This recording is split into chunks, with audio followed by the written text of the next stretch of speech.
yang mengatakan bahwa sesajen itu musyrik? Coba. Kalau umumnya saya sebutkan, terus terang banyak yang ngomong seperti Gak itu. apa-apa.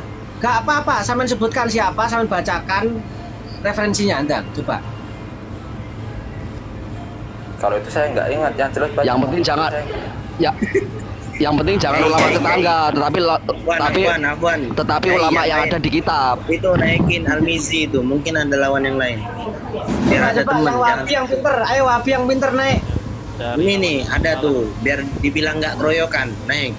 Nggak apa-apa, mumpung 01. Ya. Kurang getaran naik Memang dulu. cara Coba. sampean membungkam saya, memang saya udah kasih tahu. Ini satu, suruh saya datangkan kitab, maka saya nggak akan mungkin bisa mendatangkan, karena memang saya adalah orangnya pengkaji, jadi orang yang mengatakan itulah yang saya ikuti, karena mayoritas rata-rata mengatakan Sudah wes. Oh, dia gak ada referensi. Gak ada yang punya referensi aja suruh naik. Referensi kasih. Jadi gini, coba tolong di agak dihargai dikit. Menurut kita semua, sesaji itu masuk kategori apa? Bang Nah, Kahfi, secara pandangan Islam sendiri, sesaji itu apakah sah? ya Manhaj, biar saya yang nanggapi ya. Ya monggo. Ya Bang Kahfi kan tadi jelas jenengan memperkenalkan diri jenengan siapa, pemahamannya tidak terbangun dari tadi ya apa namanya, dari sesuatu yang sifatnya otoritatif lah. Ya kita membutuhkan redaksi dan yang lainnya. Soalnya ketika jenengan ngebahas konsep-konsep yang jenengan jelaskan dan berkaitan dengan hukum-hukum, nah kita melihat itu tidak sesederhana yang dikatakan. Karena tadi kalau misalnya kita berbicara tentang i'tiqad, Ahlussunnah wal Jamaah itu sangat ketat, jangankan hal-hal semacam itu gitu, sebagaimana tadi dijelaskan. Adapun amalia-amalia semacam tadi, nah kita pertama ya berhusnudzon dulu sama orang muslim karena dia itu tauhid, mengesahkan Allah Subhanahu wa taala. Tentu saja amalan-amalan yang dilakukan itu tidak menyebabkan atau dimungkinkan tidak menyebabkan mereka apa namanya musyrik lah kurang lebihnya. Adapun nanti apakah amalan-amalan yang dilaksanakan itu nanti jatuhnya sunnah atau mubah atau makruh, itu lain lagi ceritanya. Gitu kurang lebihnya. Nah, cuman di sini jenengan kelihatannya tetap ingin masuk ke dalam wilayah i'tiqadnya. Sementara di sini menjelaskan lah kurang lebihnya, menjelaskan bahwasannya Ahlussunnah wal Jamaah ketika misalnya andai kata seseorang dia itu napak sujud di depan kuburan gitu kan ya, itu tidak musyrik. Kenapa alasannya tidak musyrik? Karena tidak beriktikad akan adanya taksir pada kuburan gitu kurang lebih. Jangankan kuburan, makanan saja yang dimakan itu tidak diyakini dia mengenyangkan gitu kan, terkecuali berdasarkan hukum-hukum alam saja kurang lebihnya, bahwasanya meyakini syariat Allah Subhanahu wa taala, apabila orang melakukan makan maka di sana ada kenyang gitu. Tapi tidak memberikan keyakinan di sana. Nah, itu kan penjelasannya. Maka di sini terbentang luas untuk orang-orang yang di luar sana mengamalkan hal-hal semacam itu, ya tidak ada wilayah intervensi kita untuk menghukumi sebelum meminta klarifikasi apa maksudnya gitu kan. Adapun contoh-contoh, misalnya contoh-contoh yang dilakukan sebagian orang, ya mungkin bolehlah karena dia tidak berilmu atau apa, nanti jatuhnya jahil saja gitu. Jadi menurut Pak Mansur sendiri, masang sesajen itu gimana Pak? Apakah dibenarkan dalam syariat Islam? Nah, ini kan sesajen. Kalau misalnya kita ngelihat kaitannya dengan misalnya zaman dulu itu dengan keyakinan animisme gitu kan ya kurang lebihnya. Jadi berkaitan dengan kepercayaan roh-roh itu memang sebagai penunggu alam atau memberikan efek semacam itu kan, kurang lebih demikian kan. Nah, apabila seseorang udah muslim tentu saja tidak ada keyakinan seperti itu karena hanya Allah Subhanahu wa taala yang mengatur semuanya. Lalu apa fungsi daripada sesajen? Kurang lebih kan seperti itu. Nah, di dalam hadis secara umum kita itu harus bersedekah kepada orang-orang yang sudah meninggal. Nanti justru jatuhnya hukum gitu. Apakah itu makruh karena mubazir ataukah apa gitu kurang lebihnya. Jadi menurut pemahaman yang dibangun dari konstruksi Ahlussunnah wal Jamaah tadi, itu barangkali jatuhnya kepada tabzir saja. Kenapa tidak disedekahkan kepada orang lain dengan cara misalnya di apa namanya, diisolkan atau apa. Nah ini terjadi di dalam misalnya orang tahlilan, terus setelah setelah beres tahlilan itu dapat besek, bongsang gitu kan, itu adalah bentuk dakwah yang sebelumnya berdasarkan semacam kayak gitu kan, daripada terbuang dan yang lainnya. Tapi itu tidak bertentangan dengan landasan syar'inya, karena sedekah dibolehkan dan yang lainnya dibolehkan. Adapun untuk masalah hukum tersendiri, apakah itu misalnya nanti musyrik tidak musyrik, itu tergantung keyakinan kan, seperti jenengan kan berkata seperti itu kan? Betul. Tergantung keyakinan kan? Oke, berarti kalau misalnya semacam itu kita tidak ada wilayah menghukumi keyakinan sebelum klarifikasi. Kita hanya bisa menjatuhkan hukum saja lah, kurang lebih seperti itu. Kalau misalnya berdasarkan keyakinan maka jatuhnya haram aktivitas tersebut, karena itu af'al mukallaf kan, itu bukan i'tiqad. Terus yang kedua, kalau misalnya tidak berkeyakinan tetapi melaksanakannya, nanti jatuhnya tabjir, itu nanti makruh gitu. Atau misalnya jangan-jangan ada ulama membolehkan gitu, nanti bisa jadi jatuhnya ke mubah. Nanti itu jadi wilayahnya hanya pembahasan hukum saja. Oke, siap. Jadi begini Pak Mansur, kalau kita flashback ke belakang bahwa masang ambeng atau masang sesaji itu kan memang datang dari kepercayaan mereka yang punya keyakinan sebuah animisme itu tadi. Nah, dalam hal seperti ini, kalau kita merujuk pada konsep, ini kan jelas kita bahwa sepakat bahwa apabila memang itu melanggar sebuah syariat, maka cukup kita tinggalkan, atau minimal kita, kalau memang kita bisa perangi, kalau memang kita nggak bisa kan tinggalkan. Tapi yang jadi masalah itu diperangi tidak, ditinggalkan tidak, justru malah diteruskan dengan alasan lain. Begini, Jelas kalau begini. Sekarang sebentar. Justru kalau kita harus pada perkataan Bang Ubed, tradisi yang tidak berseberangan dengan tradisi yang coba Kafi Ali begini. Yang sampean tuduh meneruskan ini siapa?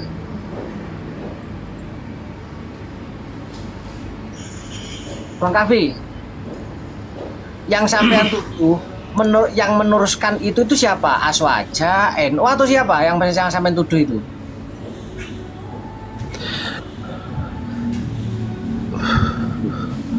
Sebentar Yai. Ini kayaknya nggak paham apa yang disampaikan Yai Mansur. Kok malah langsung merujuk untuk meninggalkan atau memerangi. ya mau gimana ini? Metode yang anak gaungkan tadi. Ini Jadi justru dia tidak paham adanya keselarasan, sehingga mengasumsikan perihal yang ada di pikiran dia. ini Kayaknya justru perlu ditulis Yai. Enggak, ya Ada begini. gedein yang dari kita yang ada papan tulisin. Anda pakai kertas soalnya nulis, enggak kebaca dia. Jadi begini ya. Monggo ditulis Jadi aja. begini. Enggak kegambar dia. Di dalam kitab Bulghatul Tulab itu sudah dijelaskan ya bahwa ada begini, makanya begini. Sesajen itu apa? Sesajen itu apa? Itu kan yang perlu difahami dulu.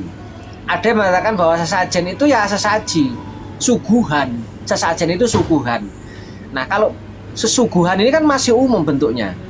Nah, cuman memang seperti apa yang diceritakan Ya Mansur tadi, kalau orang-orang dulu yang menyediakan suguhan yang itu berhubungan dengan animisme, penyembahan terhadap pohon-pohon, ya jelas itu syirik.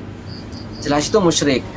Makanya di dalam kitab Bulghatul Tulab itu kan begini, al-adal mutaradda fi ba'dil bilad lidaf'i syaril jin min wadi amin au nahwihi. Ya, ada sebagian adat yang di situ menaruh makanan atau atau apapun misalnya semisal minuman apa dan seterusnya yang di situ itu dalam rangka untuk menolak gangguan jin, lidafni syiril jin, dalam rangka biar tidak diganggu jin, gitu, biar tidak diganggu jin. Karena kan memang jin itu kan bisa mengganggu memang. Nah, apa kayak begitu hukumnya? Maka kullu dzalik haramun. Ini panjang ini, cuman ini saya singkat aja. Ini saya singkat, tapi isinya sama bahwa ketika di situ itu tujuannya hanya untuk menolak bahaya jin, karena jin ini kan bisa mengganggu, maka di situ hukumnya adalah haram. Haitsu qasada bi at-taqarrub ilal jin. Bal in qasada at-ta'dim wal ibadah lahu kana dalika kufron. Baru kalau tujuannya adalah untuk mengagungkan jin atau untuk ibadah kepada jin, yaitu jelas haram. Nah, apa dasarnya mereka mengharamkan itu? Wal ibadah billah kiasan ala dabkhilil asnam al mansus fi kutubihim. Ya, karena dikiaskan dengan hukum menyembelih untuk berhala. Itu kiasnya. Kiasnya apa? Penyembelihan untuk berhala itu berarti kan tujuannya mengagungkan berhala, ibadah untuk berhala. Sehingga apa? Sesaji untuk berhala itu jelas haram, jelas musyrik, jelas syirik. Karena apa? Tujuannya itu ibadah kepada berhala itu, menyembah berhala. Tujuannya adalah mengagungkan berhala. Tetapi kalau tujuannya hanya di situ, tidak seperti itu hanya haram. Nah, makanya tadi ketika ada orang membuat ambeng, yang satu tidak ada tujuan untuk menyembah arwah, tidak ada tujuan mengagungkan arwah, bahkan tujuannya hanya kasihan, malah kasihan sama arwah itu. Lah itu kok dikatakan musyrik, ini kan aneh. Itu hanya haram. Karena apa? Ada unsur diaul amal, ada unsur menyia-nyiakan harta yang seharusnya dimakan kok malah dibiarkan sampai busuk dan seterusnya. Itu haram. Kayak begitu adalah perbuatan yang haram, tidak sampai musyrik. Kan begitu. Nah, kemudian kan yang perlu maksudnya yang perlu di garis bawahi dari Bang Kahfi Ali itu begini, dia itu kalau itu ini yang saya minta referensinya, yang saya minta dalilnya ini, kalau adat itu meneruskan orang-orang terdahulu,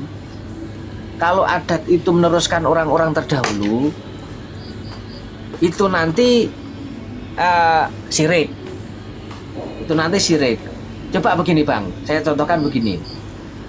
Dia ini meneruskan adat yang sudah dilakukan oleh leluhurnya. Semisal orang-orang Hindu lah, ada orang kakek buyutnya itu Hindu, kemudian dia masuk Islam, tapi punya adat begitu.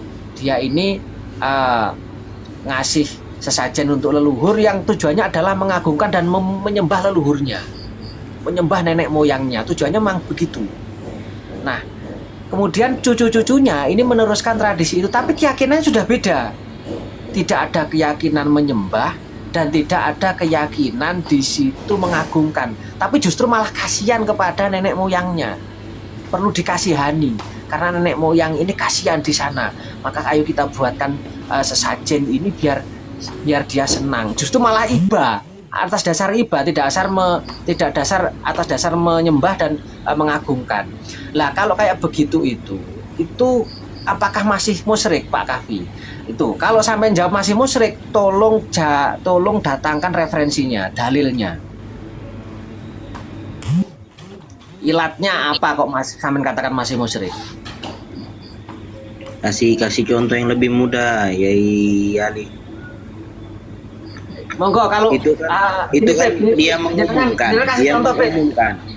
Dia kan mengumumkan setiap penerusan adat dari pendahulu yang bukan penganut agama Islam itu berpotensi kesyirikan.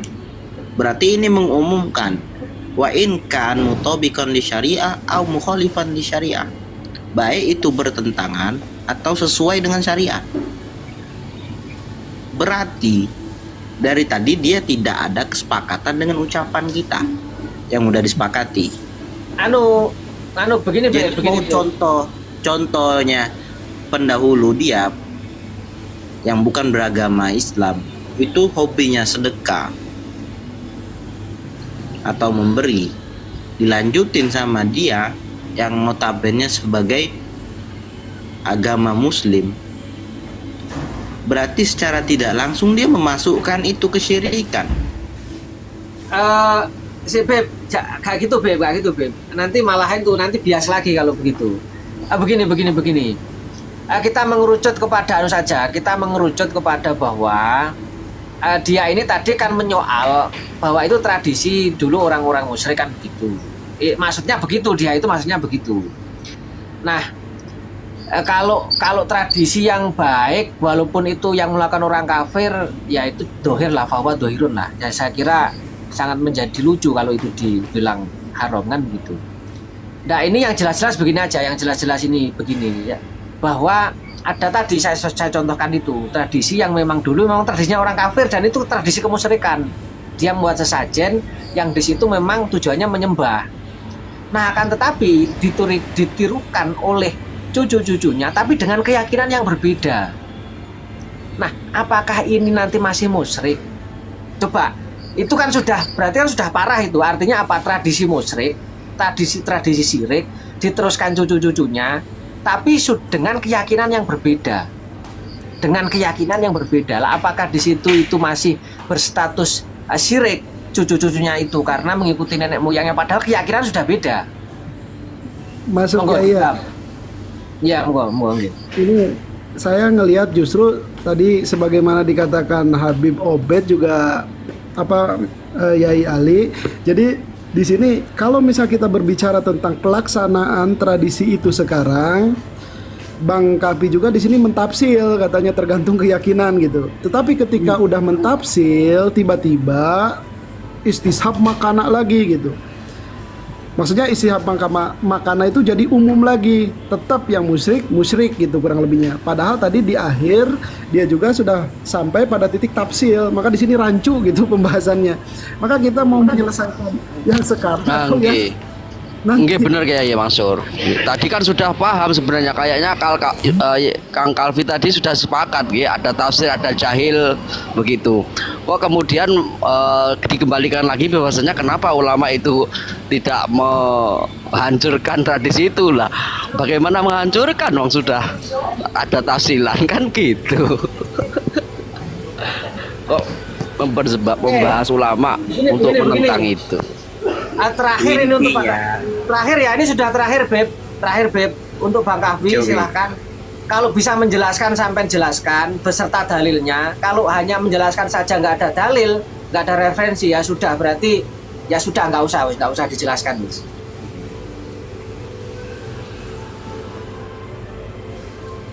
Oh Bang Kahfi, pemaparan sudah cukup, tinggal sekarang referensi dalilnya. Afwan Yai, ana tambahin buat Bang Kahfi. Harus pahami potensi ucapan dari bahasa. Jadi jangan pernah buka celah. Ini diskusi loh. Kenapa dari tadi ana delik di situ? Biar antum itu dari tadi cekatan yang mengklaim menganalogikan dengan logika itu biar cekatan dengan ucapan. Jadi jangan sampai antum buka celah. Ana dari tadi ngajarin antum buat berlogika. Jadi bukan sebenarnya mau diskusi beneran jadinya. Sebentar Bang Obed, ini sepertinya ada yang kurang bisa menerka apa yang saya arahkan. Jadi ketika kegiatan itu terjadi seperti sekarang ini, memang udah saya tamsil kan, bukan masuk ranah musyrik. Tapi apabila kita mau fair kepada konsep, seharusnya itu dengan sendirinya kegiatan-kegiatan semacam itu udah hilang dari dulu. Itu udah otomatis, udah pasti kalau kita menjalankan konsep yang ada. Karena tadi mengatakan bahwa kegiatan memasang sesajen zaman dahulu itu adalah pure musyrik. Ulama seharusnya menjalankan konsep tadi. Apabila memang sebuah budaya atau tradisi melanggar sebuah syariat, maka itu diperangi, minimal ditinggalkan. Bukan malah melegalkan dengan embel-embel ini itu. Sekarang sebenarnya ini konsepnya yang bermasalah atau apanya? Biar saya boleh.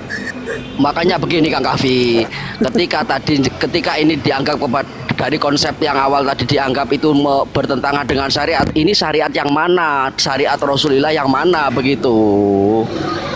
Apakah dari segi kesolatannya, apakah itu adalah bagian dari sholat, apakah dari puasa begitu? Kan syariat, jangan paham nggak syariat? Betul. Ada hukum akidah, ada hukum syar'i, ada hukum adi begitu. Jadi Pak Manhat tadi kan mengatakan bahwa tradisi-tradisi itu semacam itu dulunya memang punya orang yang mempunyai paham kemusyrikan. Nah, ketika ulama datang, seharusnya ulama kan membawakan konsep itu tadi.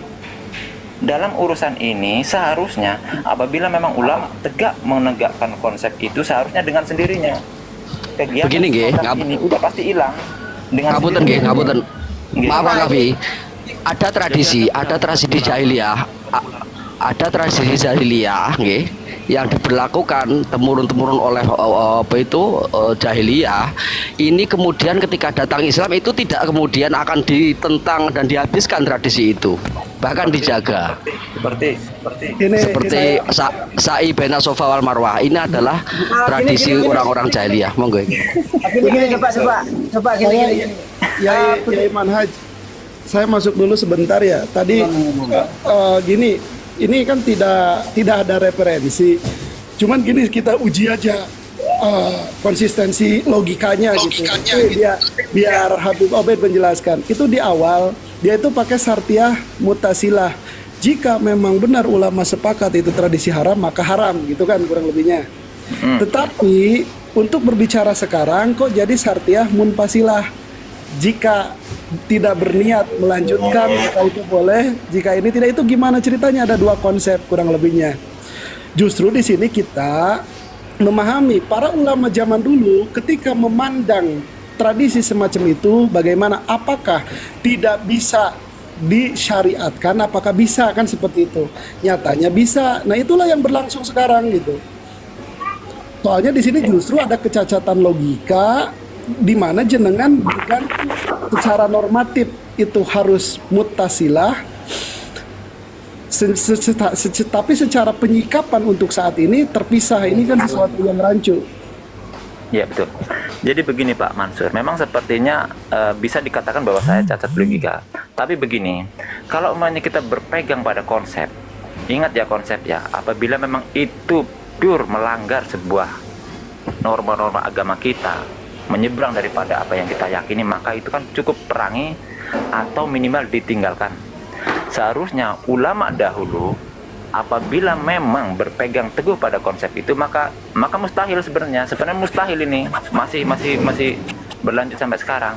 Nah, sebenarnya kok bisa kegiatan itu berlanjut sampai sekarang? Ini yang bermasalah konsepnya atau ulamanya yang tidak menjalankan dengan secara tegak lurus. Oke, ana izin. Moderator, ana izin tanggepin. Monggo. Oke. Sekarang kita pulang ke adat sebelum Islam dalam penunaian haji dan umroh. Al-hajju wal umroh min syairillah, faman hajja wa i'tamara fala junaha ayatawafa bih. Sebelumnya itu urian. Penunaian haji dan umroh itu urian tahu antum kahfi urian? Kalau urian saya kurang belum mempelajari sampai sana saya. Durian itu buah artinya yang saya tidak perlu antum, ana nanya durian tahu itu buah bukan hukum. tajam. Tahu atau tidak bukan berarti hukum, berarti makna kata. Makanya Enggak. itu logika harus pakai ketika bahasa perkataan, berarti makna kata. Berarti nggak tahu ya maknanya, telanjang. Bertentangan nggak dengan syariat Islam? Bertentangan. Apakah haji umrohnya yang ditinggalin?